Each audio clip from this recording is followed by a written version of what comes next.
Remote control plane বানিয়ে তাক লাগিয়ে দিয়েছে আল আমিন নামে গাজীপুর এক পোশাক শ্রমিক। সম্প্রতি প্লেনটি পরীক্ষামূলক উড্ডয়ন করা হয়। এখন শুধু প্লেন নয়, তাকে দেখতেও প্রতিদিন ভিড় করছেন হাজারো মানুষ। আল আমিনের বর্ণনায় তার আবিষ্কৃত ছোট্ট প্লেনটির ওজন ৮০০ গ্রাম, দৈর্ঘ্য ৩৬ ইঞ্চি এবং উইং ৫০ ইঞ্চি। প্লেনটিতে বেসলেস ডিসি মোটর ব্যবহার করা হয়েছে।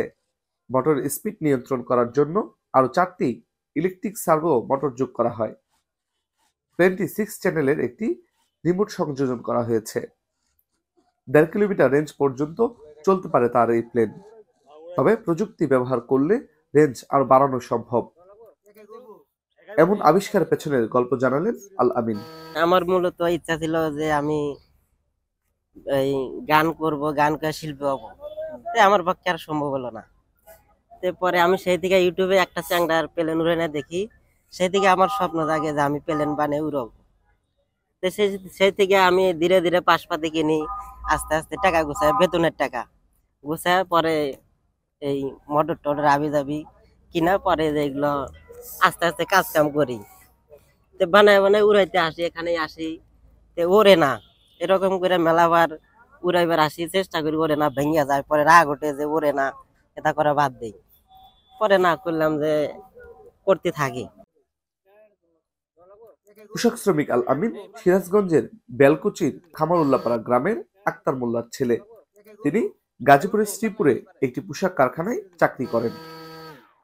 পড়াশোনা নেই তেমন একটা। সামাজিক যোগাযোগ মাধ্যমে প্লেন উড্ডয়নের ভিডিও দেখে প্লেন তৈরির কাজ হাতে নেন। বহুবার প্লেন তৈরি করেও সফল হননি। বারবার ভেঙে মাটিতে লুটিয়ে পড়ে গেছে তার প্লেন। তাও হাল ছাড়েননি, চেষ্টা চালিয়ে গেছেন। অবশেষে আলামিনের তৈরি প্লেন আকাশে উড়ে। পরে এরকম করতে করতে পরে একটা প্লেন ওঠে। সেরকম করে আরো মেলাটি প্লেন বানাইছি, উড়াইছি, এখান থেকে উড়াইছি। এখন আমার খুব ভালো লাগে আর কি। নিজ হাতে প্লেনটি উড্ডয়নের জন্য নিয়ে আসেন মাঠে। খবর পেয়ে মুহূর্তের মধ্যে বহু মানুষের ভিড় জমে যায় সেখানে।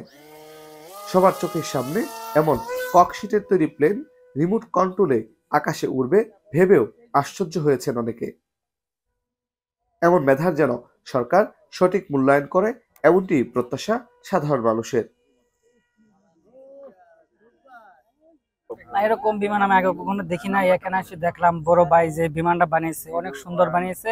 না, এর আগে আমি এরকম বিমান দেখি না, কিন্তু আজকে দেখে অনেক ভালো লাগছে। ভাই বিমান উড়াইছে, এটা মানে মেধা, এটা আসলে সবার মাঝে থাকে, মানে তেমন ভাবে প্রকাশ করতে পারে না, কিন্তু সরকারি ভাবে যদি কেউ মানে সাহায্য পায় তেমন ভালো কিছু করতে পারবে।